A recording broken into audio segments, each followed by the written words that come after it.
So what makes a good ironworker? A good ironworker, A, has a good work ethic.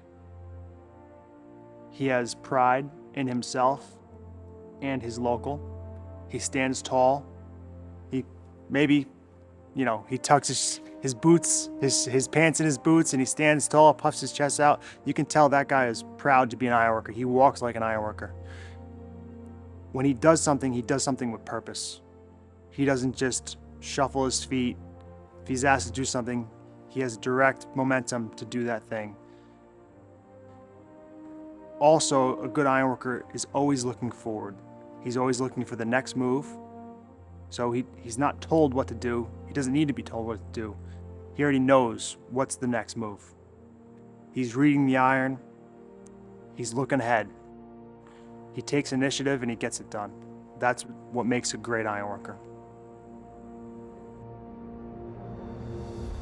I'm Matt Stoddard. I am the business manager of Local 417. I've had the pleasure and honor of being a member of Local 417 for the last 42 to 43 years. I could not be more proud of not only our local, but our staff, our officers, and every one of the workers that we have here in Local 417. A lot of times I'm asked, what's my best day? What's my best day as an ironworker?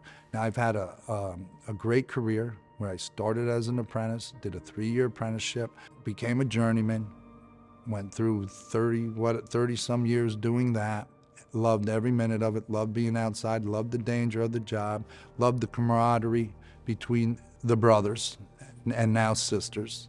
But my best day, the thing that makes me feel the best now that I'm in a different role as the head of the union, is that I have every worker working, and I make sure with my office staff, we go over the numbers, that every one of them's in health coverage and everybody gets their pension credit per year.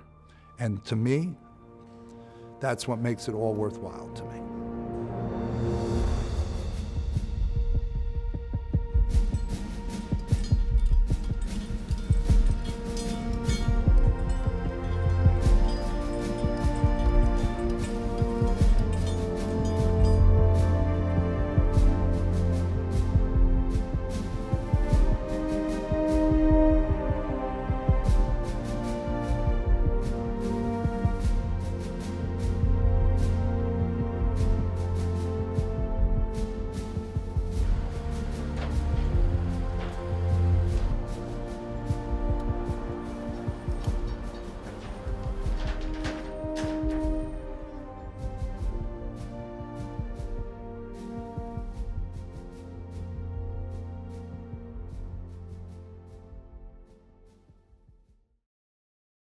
Local 417 does continuous recruitment.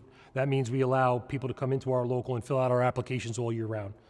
Come the end of May, we cut that off and then we start looking at the applicants. And we bring them into an orientation day where we sit them down, try to explain to them what this business is all about. At any point during this orientation, you feel that you've made a mistake and you do not want to be here, it's okay, no hard feelings. You can leave at any time. We're not holding anybody's feet to the fire here, but this is a tough business. So we want to make sure that you've chosen the right path. You will work the hardest you ever worked in this industry right here. There's many other construction trades and you'll make a great living with them and probably not work as hard. So you're not just out there working for yourselves. We got 300 and some members. And everything you do out there reflects on all of us. So you will go out there, give 100% every day, or again, you're in the wrong building. There's other trades that don't push like we push. One of the biggest reasons that it's important to hire local labor and to hire tradesmen who have gone through the apprenticeship program is we are sitting right now in the Ironworkers training facility, state-of-the-art facility. And everything that we train in here, we do out there.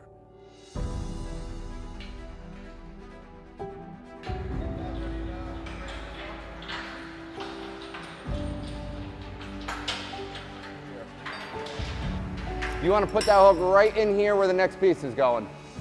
You have to participate in all the hands-on, doing hands-on, what we call performance exercises out here in the shop.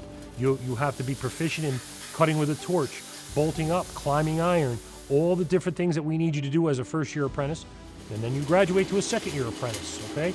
And then your pay goes up by 10%, and then there you graduate. And this goes on for 3 and then 4 years.